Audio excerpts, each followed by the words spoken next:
Thank you. As you heard, the case is one of those that really grabbed people's imagination because it's so outrageous. And we believe that one of the reasons why people believe it's so crazy is because you've got the weight of the state, in the sense all of the machinery, the police department, the school board, the state's attorney's office, the judicial branch, raining down upon a woman and her 5-year-old son, going on 6 now, going to the first grade, for something that, as Attorney Crossland describes so eloquently, is not a crime.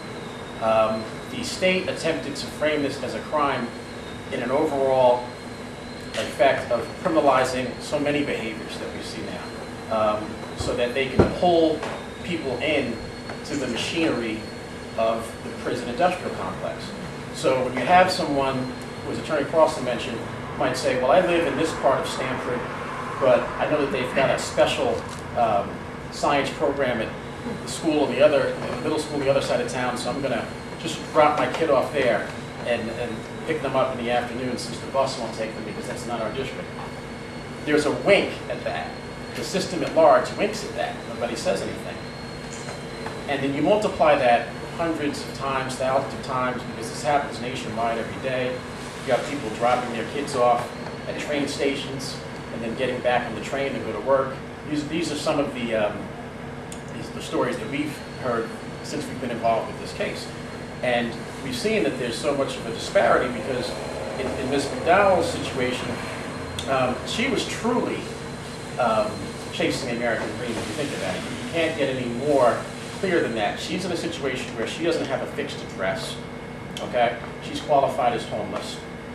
And she's simply trying to put her son in a better situation from Jump Street, from the age of 5, because he was in kindergarten at the time, so that, God forbid, she does something to try to improve her son's life, that he doesn't end up in a similar situation as that which she ended up in. And this is not someone who just showed up one day and made this decision. She's been employed, she's had her challenges, but she worked hard, and as is the case with a lot of people with much more education and fancier backgrounds than she has, she found herself out of work. But because of the fact that she was already living on a very thin line in terms of her poverty, socioeconomic level, and her closeness to poverty, it didn't take much to send her from maybe having an apartment that was, she could just make rent on each month, to next thing you know, she's out of a place and she's living out of her van. Now the irony of it is that there's a federal law called the McKinney-Vento Act, that some of you may have read about, that deals with this particular issue.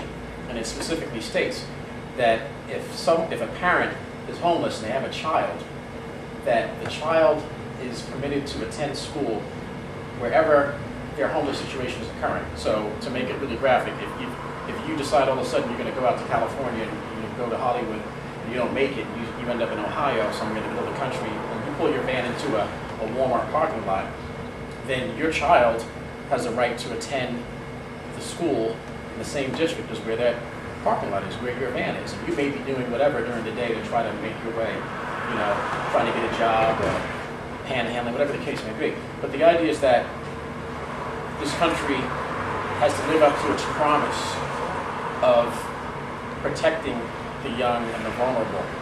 And when we see cases like this, we see the opposite. And that's why sometimes it takes drastic situations like that for the public at large to say, hey, something's wrong, okay? And now we see, in the midst of the budget and the debt ceiling arguments we just had, we just finished watching Congress fight tooth and nail to preserve tax rates for literally billionaires, okay, much less millionaires, literally billionaires.